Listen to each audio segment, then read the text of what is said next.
All right, welcome back to episode 2 of From Deep with myself, Luke Jansen, and my co-host, Phil Wiseman. Say hello, Phil. The basketball conversation continues. Episode 2, here we go. Oh, man, I'm pretty excited. So we got some great stuff for you tonight, and we're just going to jump right into it. All right, so, Phil, last week we had an awesome conversation near the end. I caught you with probably one of the most random questions you've ever been asked in your life. I don't think a 4-foot Ray Allen exists, but in our world, it does. For the From Deep world, 4-foot Ray Allen exists. And the question posed, and actually we'll bring up that segment right now because that's what we're going to jump into first, the From Deep segment. So, who do you think, Phil? Who do you think took it? You think Shaq or you think Allen took it? I love a good underdog story, Mr. Jansen. I feel like Shaq may have led, but I can't help but feel like I'm the underdog, and I'm okay with that. Let's go with 4-foot Ray Allen. Okay, so, well, we put it in. We made our chart. We're going to put it up here on the screen. We have game winner, Shaq or 4-foot Ray Allen. We had Allen coming in at 37.5% and Shaq coming in at 62.5%. You just, big Shaq daddy. I posted in our group chat him cashing that 3. Now, nobody responded to it, and that's okay because if you looked into it, you'll notice he only ever hit 1 3, and it was that in his first season as a part of the Magic. So statistically, he's probably not hitting that shot. It's probably going to be Ray Allen. Mm-hmm. That was the premise for my decision. I was like, if you think about the percentages, how many times has Shaq hit a 3? How many times has Ray Allen hit a 3?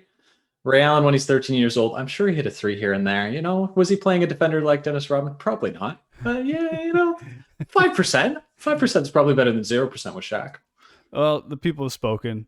They chose Shaq. I'm on the other side. That's what we're going to believe. You're on the other side, and that's okay. 37.5% isn't too bad. So we're going to do that segment right now. We got 2 questions, I believe. I got 2 for you. You got 2 for me? That's right. Okay. I'm going to jump. I'm going to switch us back over to our faces. It's beautiful here so people watching through video can see us.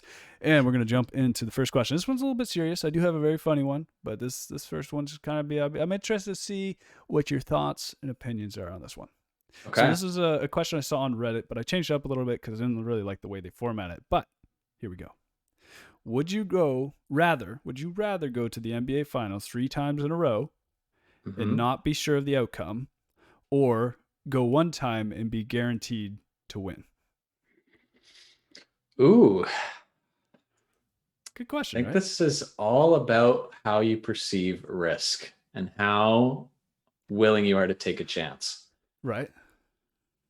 So you could go to the NBA final, lose all 3 times, or you could win once guaranteed, or you could go 1 and 2, 2 and 1, 3 and 0. I think I'm more of the risk taker. I'd like to go to the NBA finals 3 times, even if I lose not 3 times. Not 2, not 3. Exactly. But then you think of like Chris Bosh crying in the locker room after the Heat lost. I think after their first time they lost to the Mavericks, right? And the devastation that happens with a player when they lose in the finals. Yeah. Losing 3 times in the finals that'd be pretty tough. What about you? What are you picking? So your final answer was, yeah, you're going to go for I'm going 3 times. I'm going 3 times. We're going to roll the dice, see what happens. We're going to have some fun. When I was thinking about it, I am going to go the other way, guaranteed that 1 win. You just think about how many times you hear, well, you don't got a ring, so you can't be part of the conversation. Although I disagree with that statement, but at the same time, that is a lot of the way how you look at your accolades. Accolades. Accolades. Just throwing some like spin the on microwave. Okay. Put it in the microwave, Luke. Warm up that meal. But no, it's true. I like it. Like if you think about some really good players, if they could have had a ring, or if they would have rather gone 3 times and chanced it, I don't know. I think you take the guaranteed ring and then hope you go back the next year, Yeah. Well, you think about being on LeBron's teams when he's playing the Golden State Warriors. He goes up against the 73-9 Warriors. He goes up against the KD Warriors, and then KD Warriors round 2 again. That's a tough one. He goes 1-2. So I don't know. And people say it's maybe the best championship ever won against the best team ever won. I don't know. It's a good question. Well, if you'd like to answer as well for the people that are listening, please, answer in our YouTube comments, Facebook comments, wherever you want to answer. I'd love to get some people's feedback on that. All right, Phil, your question. Let's go into it. Yeah. So I've got also would you rather question. Ooh, I like them.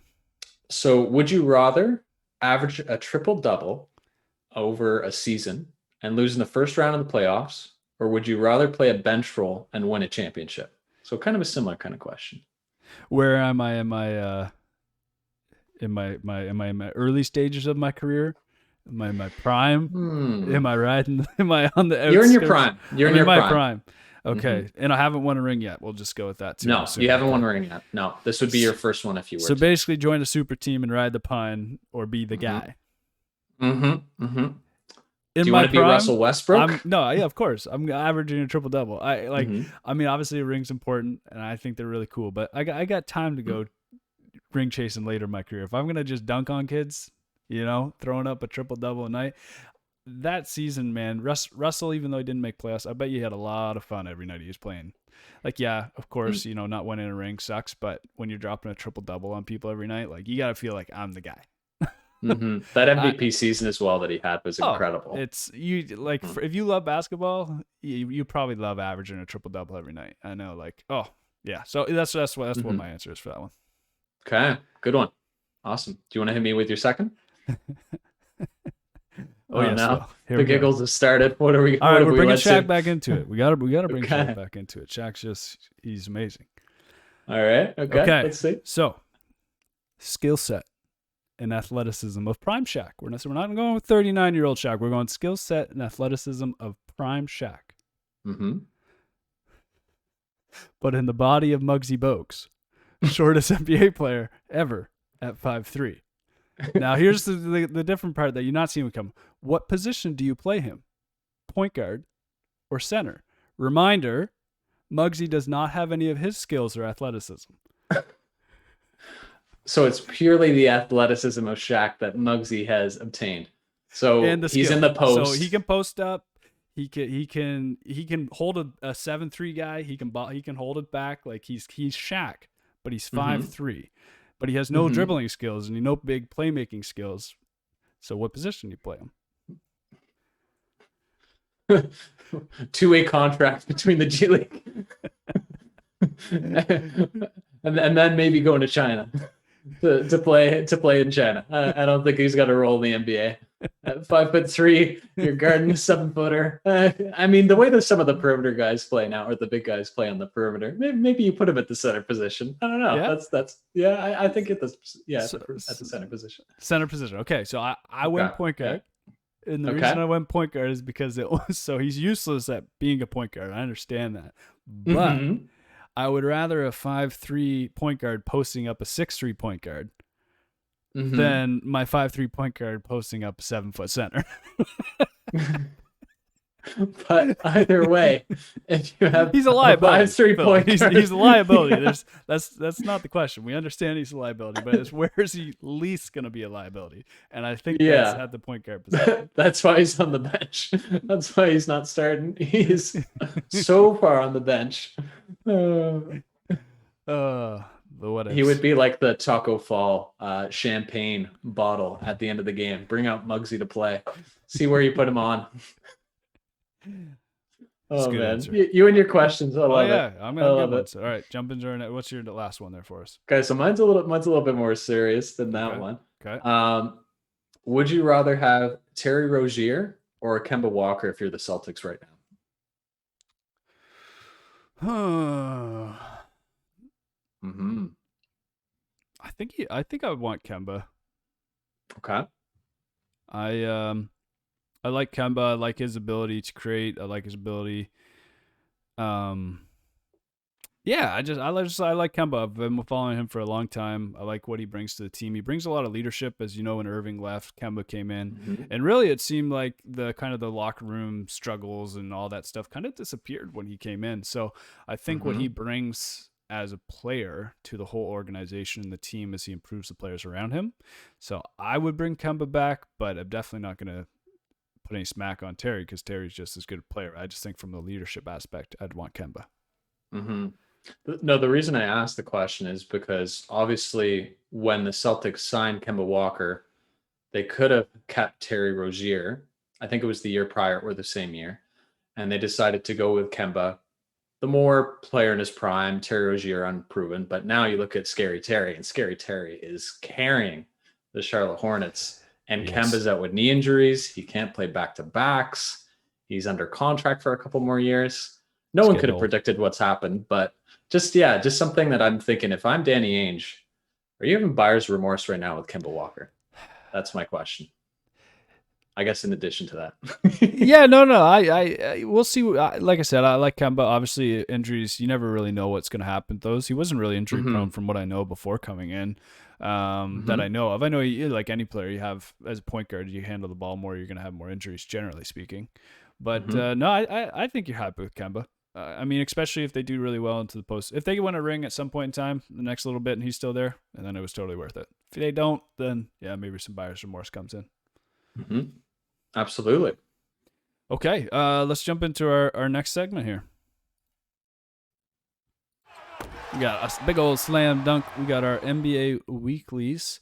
A lot of cool things happened this week, Phil. First one that we're going to talk about, though, is he's up on our screen for those watching by video. And if you don't see the video, we're talking about Greg Popovich. 1,300 wins, now actually at 1,301. And he is in third place for most total coaching wins and 34 games away from being the most wins of all time. 34 wins and he's there. 34 wins, you think he can handle it?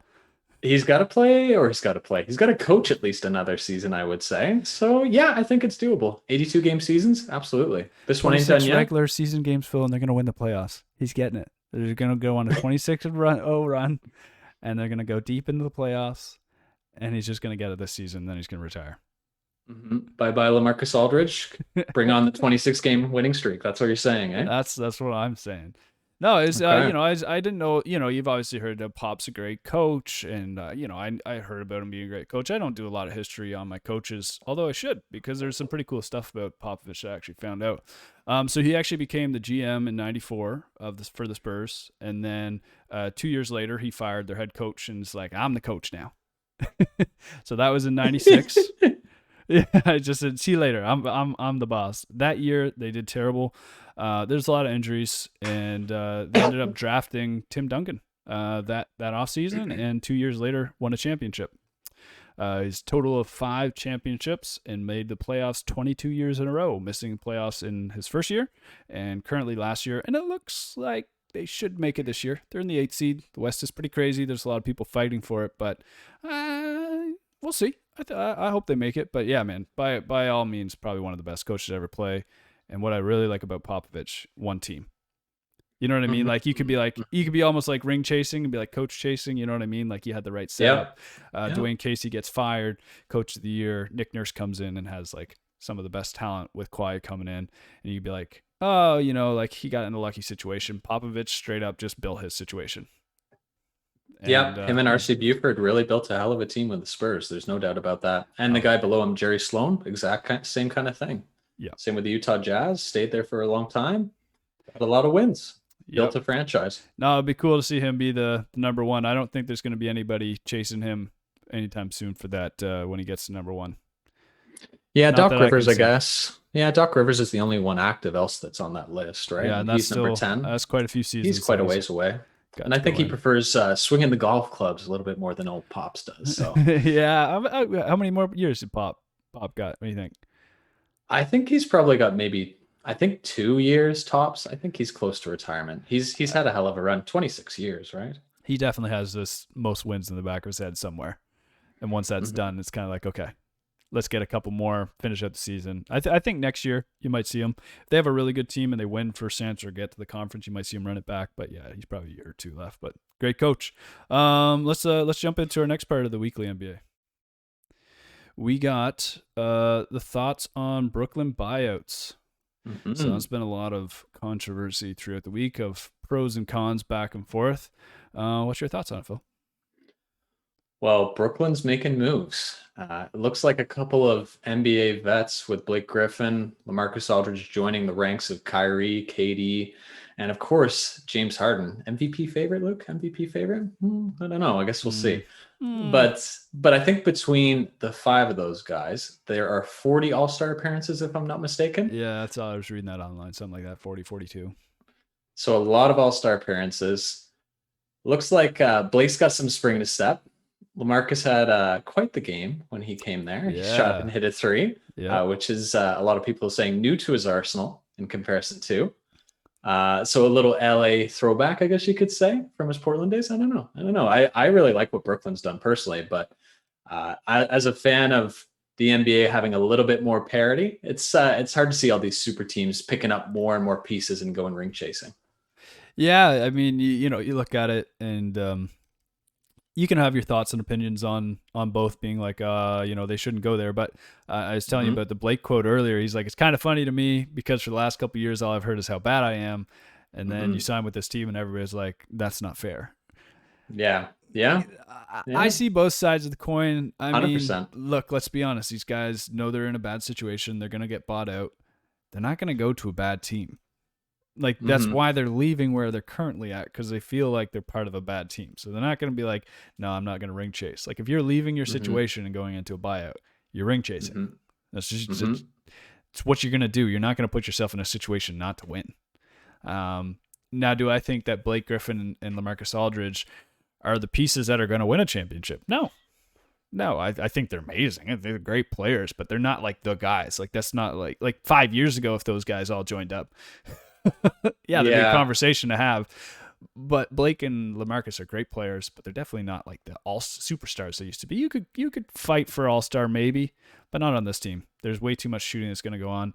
I'm okay with it. I'm excited to see if they get there. I just hope, for me, is unlike what I hated about the Warriors dynasty. It was just forever. It felt like they were just a powerhouse team forever. And I'm really hoping that with Brooklyn, that when the season ends, they'll go to different teams. Be like, okay, we did our year. Let's go somewhere else. Let's throw talent elsewhere. Yeah. Well, you think of some of the talent that these guys have going to this team. DJ now sits on the bench. DeAndre Jordan now sits on the bench, and LaMarcus Aldridge maybe takes that starting spot. That's a hell of a starting five.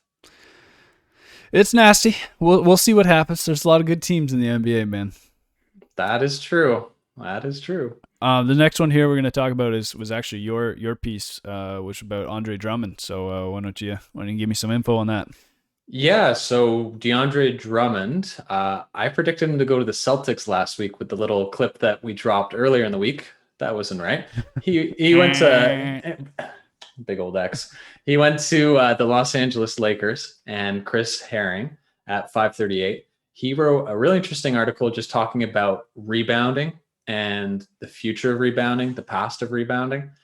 One of the most important skills and attributes in the NBA, but the way the game has kind of moved, it's shift to obviously more dynamic perimeter defense and then getting back on defense in order to protect the paint, set up your defense, rather than going in to try and grab offensive rebounds. So a lot of these rebounds that you're seeing Andre Drummond grab, he's basically the only one grabbing or fighting his teammates to try and grab a rebound.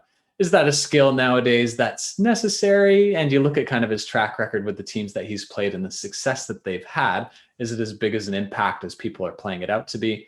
I also think it's interesting from his standpoint is that he could easily go and sign with like what I would think would be the Celtics, which would be a good opportunity to prove himself, set himself up for some more money with a later contract. So at this time, as a younger guy, has gone to set out ring chasing. And you think of the contract that he's trying to get this summer, which is probably close to a max $20-30 million. And you see someone like Tristan Thompson go and get $9.5 million at the Celtics. So maybe he's setting himself up for a lesser contract down the road. And I guess for the immediate gratification, that is our millennial generation. There's a lot to unpack there. I know, Luke, but where do you want to go with this? Do you want to talk rebounding? Do you want to talk future contracts? Do you want to talk past versus present versus future? Where do you want to go? Let's go here. I mean, I think we're putting way too much time on Andre Drummond.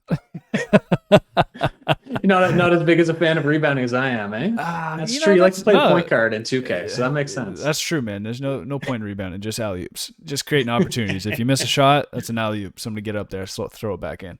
No, that's an interesting. I'll have to read that article later about the rebounding. I mean, like, obviously rebounding is super important, and that's what we've heard and preached throughout our whole high school career.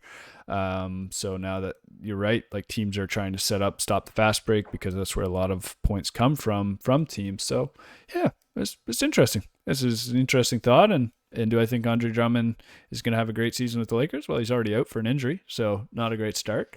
I think it's just lost a day his toenail. Lost a toenail. I think it's just a day or two, but still, that's it'll be interesting to see what he does. But yeah, we got some new player locations. If you saw there, Isaiah Thomas come back. Big guys, little guy, big guy, little big guy, I guess. Well, what are the other? Yeah, he's in between. Big heart on the guy. Big heart on the guy. I like that. New Orleans 10-day contract. What's your kind of thoughts on that one?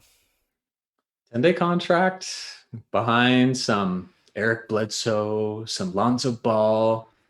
I mean, hopefully he had some shooting. I mean, those guys are consistent defenders, but the offense isn't that great. It could be a good spark plug off the bench.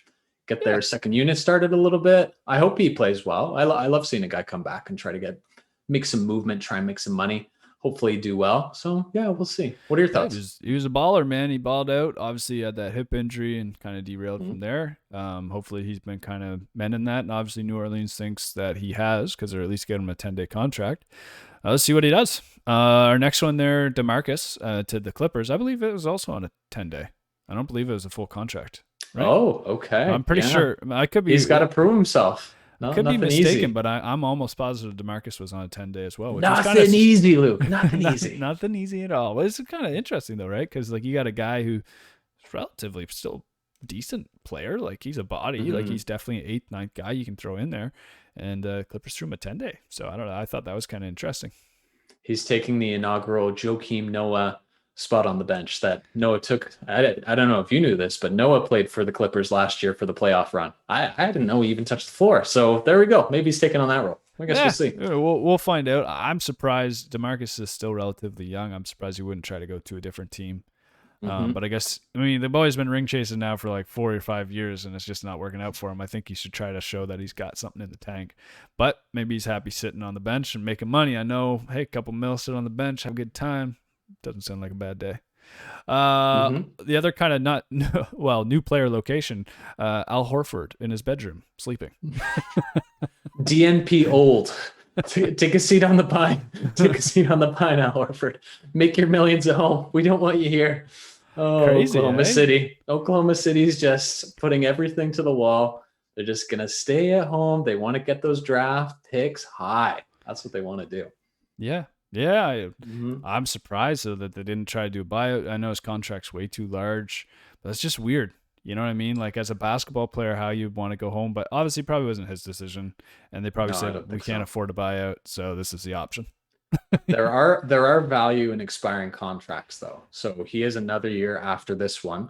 Yeah. So as we saw with what happened with Kyle Lowry trying to get moved, it was very hard to move him. So this large contract could be of value to help move someone, say perhaps like a Russell Westbrook, a John Wall that has a couple years left that has kind of fallen off their peak. Maybe not Russell this week, but other players that have that larger contract build up. Maybe that's what Sam Presti's thinking. Yeah. I don't. We'll see what happens. It's interesting. Guy's making his bread, and he's staying at home doing it. So good on him.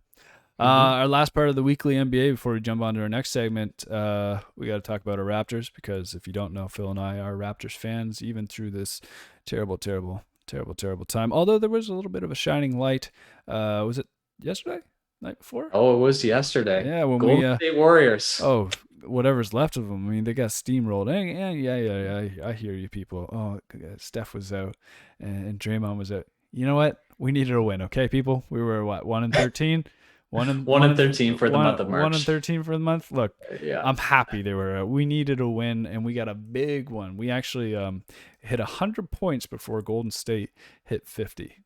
So that was a big win, and also a little bit scary for Golden State. I know 2 of your stars are out, but those guys aren't on the floor, that you're going to have some trouble trying to squeeze out that 7th seed, which what we're fighting for right now. It's the Andrew Wiggins show against the Canadian team. And hey, the Canadian team won. You know, we'll take it. The Tampa North won.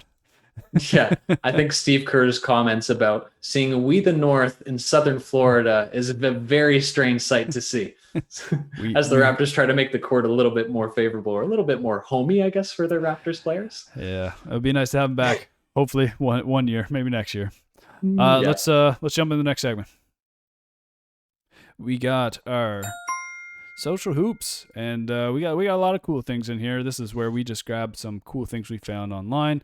And for those watching by video, we're actually going to have some clips in this week for the visual. And if you're not on video, we'll just talk you through it. So first thing, we had April Fool's Day. A couple cool ones that kind of happened there. First, we're throwing it up on the screen there now. It was Bill Russell's tweet.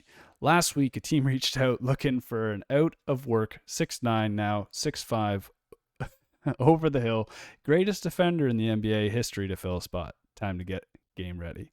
And there's a clip of Cleveland Cavaliers. You think it was the Cavs? Ooh, I don't know who's reaching out to him. Bill Russell. Maybe it's the Lakers. They're in some desperate injury stuff. The Right Lakers. Andre went down. They're like, all right, Bill, let's get you in here. Now maybe the Raptors. Who are we kidding? We need a center. Hey man, I'd take him. Even if it's like 2 minutes a game, I'd take him. He could at least teach some of them young bloods how to play down low. Now, the drama that I told you about in this tweet. Who said last week they were the greatest defender in the NBA of all time? Mr. Draymond Green. Do you remember that? Mm-hmm. Draymond. Now, I'm not saying Bill Russell. I know he's making an April Fool's joke, but if you did notice, he sliced in there, greatest defender in NBA history to fill a spot. Is he shooting his shot? I think he's shooting his shot. He's saying, Draymond, you're looking at the man right here. So take it for what it is. With respect, Draymond Green, Bill Russell is the best defender in NBA history. I agree. We'll see, Draymond. Let's finish up your career, see what you do, but you got some big shoes to fill. Our other one that we had Mr. Kyle Korver with the April Fool's joke. If you didn't see this one, it's actually pretty funny. You can listen. We're live. Can you do this read on one, Kyle? Oh, okay. Tomorrow on NBA TV, everyone's favorite show, The List, returns at 8 p.m. Last week, we ranked the best dunkers. This week, we look at the worst teammates in the league history. My pick, D-Wade. They got him good. Worst teammates in history, my pick, D-Wade, as he's saying it with D-Wade right beside him. I thought that was really good of the crew. They got him good. Korver took it well, I think, too. So it was awesome. D-Wade in Cleveland was nothing to be too proud of, I would say. Probably not his shining moment as an NBA player. So, yeah, maybe he wasn't the greatest then. Who knows? Yeah, he did say he dressed well, though. So that was nice of Korver to give him some hoops there. Always the sharpest dressed man in the room. That's true, until Russell Westbrook walks in. But, that's a conversation for another day. We had our Raptor, Mr. Norman, kind of make a little bit of a goof. Starting the game off. Whoops. Whoops. I'm not a Raptor now. That's right. Right. I'm a Portland Trailblazer. Amazing. Kind of a funny thing to happen, though, because sometimes when you get traded, you don't normally meet your team for maybe a month. Maybe 2 months. And what is it, 3 days later, he said that he had to drive into the same practice facility and he had to go to the right instead of the left. And he was just I'll give him that one, but it made for some good Shaqtin the Fool where we got that from. Speaking of Shaqtin the Fool, look at this play. Boom. You might be questioning what's going on here, Marcus Smart. 0.3 is on the clock, though. Kemba, come on, man. Kemba, bruh, it was for the other team. So if you don't know there, Smart did not make a smart play. He threw it up with 0.3 seconds left, but it was actually the opposing team's 0.3. They would have had a full 24 brand new second shot clock. Smart did not make the smart play. Just stoic Brad Stevens on the sideline as well. If you end up finding that clip, just no expression, walking in the other direction. Oh yeah, it's all over for him. I'm sure he got to the bench pretty soon after that. Next one, we have what I consider my top play of the week, and let's just get right into it. So this man, who's this man? Number 10. Ooh, hit him with cross. Boom. Let's get that in a different angle. Here we go. Look at this. Bol Bol Step back 3. Making Papa proud. That's unguardable. That play right there is unguardable. How tall is Bol Bol? Have we figured that out? What is the official measurements on this guy? Did he get 7'3"?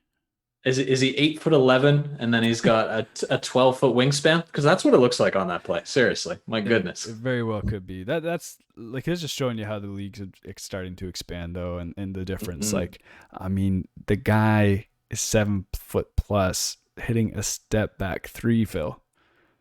Off the dribble. Off the dribble step back three. Just amazing. I mean, that one doesn't fall every time. I understand that, but the fact that it went in and he looked confident in it, we're gonna have a crazy league coming up. This 5-out is gonna be really dominant, I think, eventually, and it's hard to defend. So it'll be interesting to see. Exactly. Our last for the social, we got some brothers getting your habits back and a big win meeting up. Getting the hugs going on. And the reason we're just selling this one with me and Phil were talking about this, it's just really cool to see three brothers playing in the NBA. You know, what are the chances of one person making the NBA, right? Yet alone to have three brothers in it, two on the same team, potentially a Laker brother coming over later after this year. What do you think of that, Phil? I just love how Giannis always calls the Laker bro, his Laker brother and champ. Whenever he's referring to him, he's just like, "What up, champ? How you doing, champ?" Because he knows that boy's got a ring. He's got a ring. He's proud of him. Yeah. Giannis is showing his MVPs, but then his bro's just like, "Yeah, but where your ring at, bro? Where your ring at?" That's all we got for our social hoops this week. I hope you enjoyed that. If you ever see any cool clips that you want to share with us, please do. We'd love to talk about them and show them to the rest of the people that listen in. Next, we are going to be talking about a pretty cool thing. Welcome to Space Jam. All right. Okay, so I know Phil's going to take us away on this. Initially, I'm just going to pop in here for a second and say I didn't have high hopes for this. I kind of, when the trailer came out, I was already going into it. I'm like, you're going to ruin my childhood. You're going to ruin my childhood. You're going to ruin my childhood. I walked away going, this is going to be an expansion to my childhood. This is going to be an expansion to my childhood. I'm pretty stoked. Phil, take us away. Yeah, well, I think you're exactly right. It's going to be an expansion to our childhood. You think of Disney doing all these different remakes that they've done of the cartoons and now making them live action. It looks like Warner Brothers hit this one off really well. $161 million budget for Space Jam. That's crazy. We've got an NBA cast of Klay Thompson, Anthony Davis, Damian Lillard, Chris Paul, Draymond Green, and we got even Kyle Kuzma. Good-looking Kyle Kuzma. We got some WNBA stars as well. Diana Taurasi, Nikia Okushime. Oh, I've just butchered that. Oh no! Don't cancel me. Don't cancel me, YouTube. Don't do it. But what my point is here, we've got a great all-star cast of basketball players, and then if you dive into the actual trailer, you start to see a little bit of what the movie's going to be. So we're starting to see we're flying into the serververse. So we're seeing a Game of Thrones logo spin up. A Wizarding World of Harry Potter has come up. Lord of the Rings pop up. So we're seeing all these different Warner Brothers, basically content and material that looks like we're going to dive into and tap into, expand our childhood, as Luke's saying, for Space Jam. And then one of the scenes comes down to LeBron writing down his elite team that he wants to challenge, I believe what they're referring to as the Goon Squad. And on the board that he's got is Superman, Gandalf, King Kong, the Iron Giant, and then we do see a later cameo from Game of Thrones, Drogon the Dragon flying in on the scene. My God, this looks incredible with what we've got for the LeBron team here. So what's your thoughts on a grade for the LeBron team to try and take down any kind of team? We got Superman, Gandalf, King Kong, and the Iron Giant with LeBron James. I mean, that front court. That's killer, man. King Kong and the Iron Giant. Name a better duo. Name a better basketball duo. It doesn't exist. Like, I mean, no. I don't even know. Like, you don't even need Superman. I mean, okay, so let's break it down. So obviously you can't like hurt people. It's a Disney movie. See, Superman, I mean, he just there's fouls are gonna be there's fouls to give, but I mean, like, so Superman can't just go ahead and like just punch somebody in the head, like KO him. You know what I mean? So he's got to play ball. So I don't know how good Superman is. Coming to basketball now, King Kong, I feel like that guy's just He's just gonna be dunking all over. What are these net size though? This is where it's kind of like regulation 10 feet high. Because then that's not a good pick because King Kong the ball's at his like big toe. Exactly. Trying He to will block every shot though. Trying to shoot a free throw, it's like a little pen dot in the middle of your hand. He's gonna get a 3 in the key on both nets at the same time when the ball is in play. That's what's gonna happen. For sure. No, I think Phil, you're telling me you made your team to compete with LeBron. So I'm just gonna quickly grade his team though. I'd say what I'm looking at there. We're gonna go with an A just because I don't know how Gandalf's game's gonna be. I like the wizard pick. The wizard pick is kind of fun for old LeBron here. Gandalf the gray, Gandalf the white. Where are we going? I don't know. Either way, you got a wizard on your team. I think that's a good way. All right. What's your team? So my team to try and battle Team LeBron and the Goon Squad. Maybe I should summarize the Goon Squad here because I had started to see some things pop in online here. So there was a fire monster, what looked to be a water monster, a flying bird, and a robot man with a spider lady. What is all this that I'm talking about here? So what it actually looks like, and what I kind of picked up actually, is the robot man looks to be Damian Lillard. Yeah, that does seem to be him. Yeah, the fire monster is actually Klay Thompson, Human Torch, shooting some shots. Yeah. So that's actually kind of interesting. And then we got Diana Taurasi, who looks to be like kind of like the spidery kind of lady here. Maybe. So you got some, that's at least what online is saying. I figured out Dame, and then we have Klay, and then there was a giant bird, which is Anthony Davis. So but listen up. Actually, now that makes sense. I don't know if you heard about Schroeder's stream on Call of Duty a couple of weeks ago. He was actually playing, and Anthony Davis was playing with him. And in the background, you hear LeBron call up Anthony Davis, and he said, "What up, Big Bird?" Here we go. So, and then everyone's like, "What? The breadcrumbs. Why is Anthony Davis Big Bird?" But LeBron said it like normally, like, "What up, Big Bird?" So. Maybe. Breadcrumbs to Hansel and Gretel's cottage. I like it. LeBron just piecing it, just getting it to the trailer. So to try and take down Team LeBron, I put up some metrics here just to kind of make it a little bit easier. Okay. So I'm only picking one person from each of the worlds. So I'm not going to just load up on superheroes. I'm not just going to load up on wizards. Okay. So if I'm picking from the DC, I'm trying to make it fair. Exactly. So if I'm picking from the DC extended universe, I got to go with Superman as well. The Flash is a good second choice in my opinion, because speed, quickness, that man with the ball, you won't even know if he travels. No one's going to see his feet move. So I'm going with Superman. Superman is my choice from DC Extended Universe. Okay. So LeBron in the trailer does mention the Matrix. And if you're mentioning the Matrix, you got to have Neo. Neo can stop bullets. He's just going to put his hand up. There goes the basketball. Well, in the trailer, remember, I don't know, you saw LeBron going up for the dunk and then just hit this invisible wall. Maybe that's Neo. Maybe that was Neo. Neo's already in there. Yeah. And then, so now I'm going to the wizarding world of Harry Potter. And you got to go with the OG himself, Harry Potter. Harry Potter's got to be on this team. He's a wizard. Wizard versus Gandalf. I feel like it's going to cancel each other out a little bit. Yep. So I'm going Harry Potter. So you're matching them up. Okay. So we're matching them up. And then I've got Legolas as my number 4 pick to go with LeBron. We're going small. Okay. We're deadly with the bow. He's going to be a marksman from 3. That's what we know.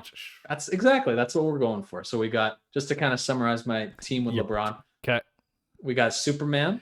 Where's Superman at? Like what position? Where's Soup at? Superman's playing the 5. We're going real small. So Superman's playing the 5. LeBron's playing the 4. Okay. We got Legolas at the 3. Okay.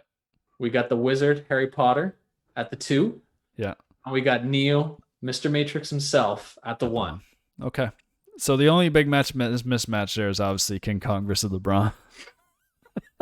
And the Iron Giant. I mean, Superman. Superman could hold his own. I think, he's invincible. I'm just seeing like, look, LeBron, I think you're talented. And if this somehow gets to you, I want you to understand, you're arguably the best player to ever play the game. But if it's coming down to you in a 1v1 versus King Kong, you do not win. I'm sorry. It just does not happen in a 1v1, but we're playing 5v5, so who knows what's going to happen. Hey, there's fouls. That's what matters. That's what matters. Does King Kong feel a foul? Well, I think LeBron will embellish, maybe flop. Dare I say flop if King Kong hits him? That's just my two. That's just my 2 cents. Spend a couple more million than just $1 million on his buddy that after game with that. Oh my God, he's gonna be getting some deep therapy playing a matchup against King Kong. But that's my thoughts. That's my team. Yep. What's your team? Put your comments in. Say what you've got. You don't have to play by the same parameters that I've got with picking one from each universe. I just thought it'd make it a little bit more fun that way. So yeah, sure. It's your team, guys. I'd love to see it. And we'd rate them up. And honestly, maybe we'll even do a little breakdown next week if we get some good ones. We'll have a little side segment that can break down who's the better team is. I like that. So definitely send us your teams, guys. Phil, is that all you got there, brother? I want to make sure I'm. That's what I got for the hot perfect. Take. All right, so for our Space Jam 2, now you're jumping ahead of ourselves. We're actually going to jump into the segment. That's all good. You're just ahead of the game. You're super excited for your hot take this week, and that's understandable. So let's jump into it. We're gonna have that fire go off. Hot take. Now, Phil gave us a great recommendation. We're gonna have some heat meters on how hot the take is. They're not ready to go this week. I want some cool animation, so we'll have them ready for next week. But number 1, he's got like a spicy mayo is what I'm hearing. Like 2, a habanero. So like Phil, we'll just say on a hot scale of 1 being the low and 5 being the hottest. Where are we at this week?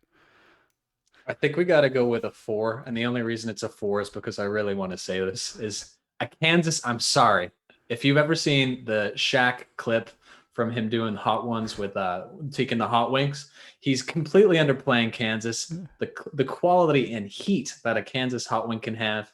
You have to go find that clip. We'll put it in the comment section. You'll be able to find it. So we're going with Kansas. I'm sorry, hot wings. That's where I think we're at today. Okay. Well, let's hear it. What's the hot take, Phil?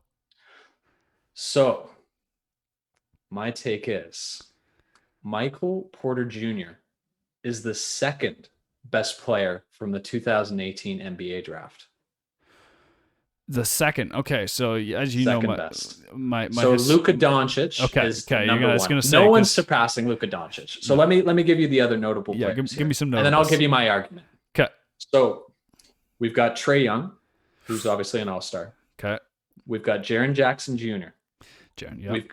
We've got DeAndre Ayton, Colin Sexton, Marvin Bagley III, man, that's a good draft. And Shai Gilgeous-Alexander. So there's a lot of good players from this draft. But the reason why I think Michael Porter Jr. is the second best player is because he's 6'10".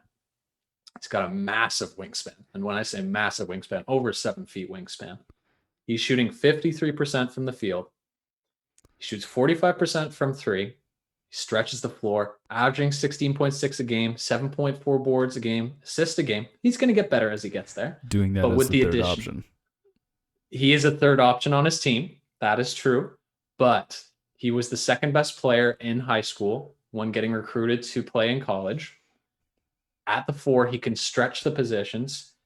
What's Trae Young? Has he made the playoffs before? No, he has not made the playoffs before. Nope. Has Shai Gilgeous-Alexander made the playoffs? Well, is he going to make the playoffs this year with OKC? No, he's not going to make the playoffs with OKC this year. No hope. Sorry, OKC fans. No. DeAndre Ayton, very good player, pick number 1 in this draft. He's a center. But personally, I really like Michael Porter Jr., and I think he's the second best player from the 2018 NBA draft. That's your hot take. Yeah, I mean, geez, I don't keep up with my draft picks that deep always, but hearing all those names, that is a great draft. Holy smokes. It's a great class. It was honestly a great class. I love some SGA. I love some Trae Young, but Trae Young's defense not as good. Michael Porter Jr.'s defense not as good, but I think this team with Denver is poised to make a run, and I think we're really going to see some Michael Porter Jr. come to form, especially if he accepts his role. I think he'll be really, really, really good. Yeah, I mean that's a hot take. I would say let's spice it up. Let's jump it up to number 5. I would even go as far to say that his ceiling is higher than Luka's if put in the right situation. Oh, all right. Put that wing down. Put that hot wing down.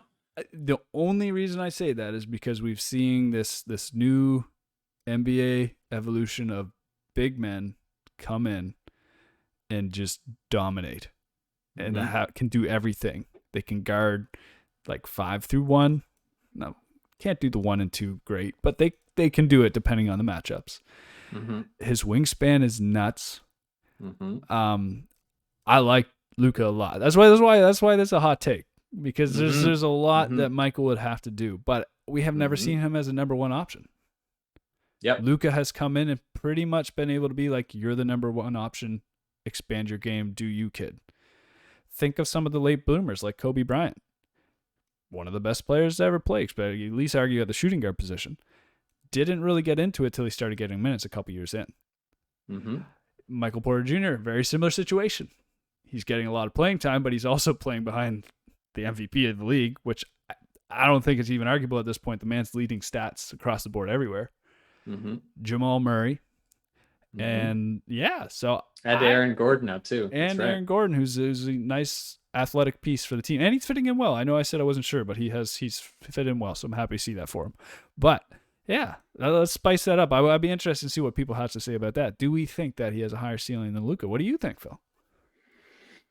I think Luka's almost got to be at his ceiling, and his ceiling is incredible. He is like a LeBron light at this stage with 28, 8 and 8. I think Luka needs to get more condition, a little bit better shape.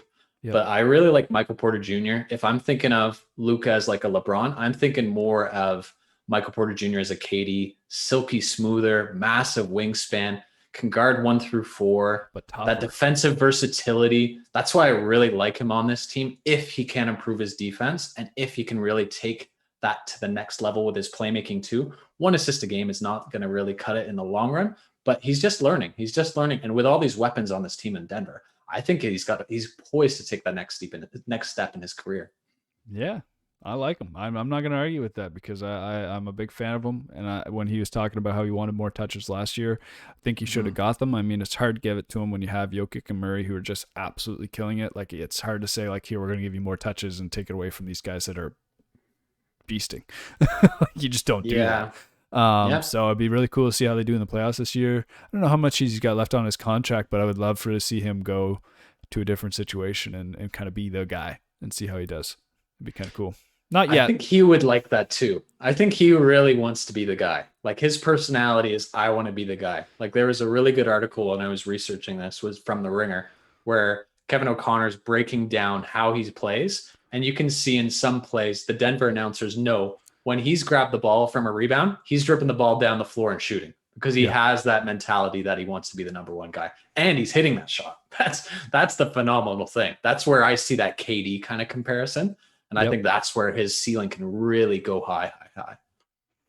I agree with you on that one, Phil. Well, we are at that time. That is it for our segments. That is it for our show. We're trying to cut it down to 30 minutes. We hit 47 minutes. So, we got a little spicy with that hot take, though, and that's okay. Thank you so much for tuning in. So just to give you a little bit of a roundup, we'd love to hear who your Space Jam 2 team is, so we can compare them. I'd really love to know.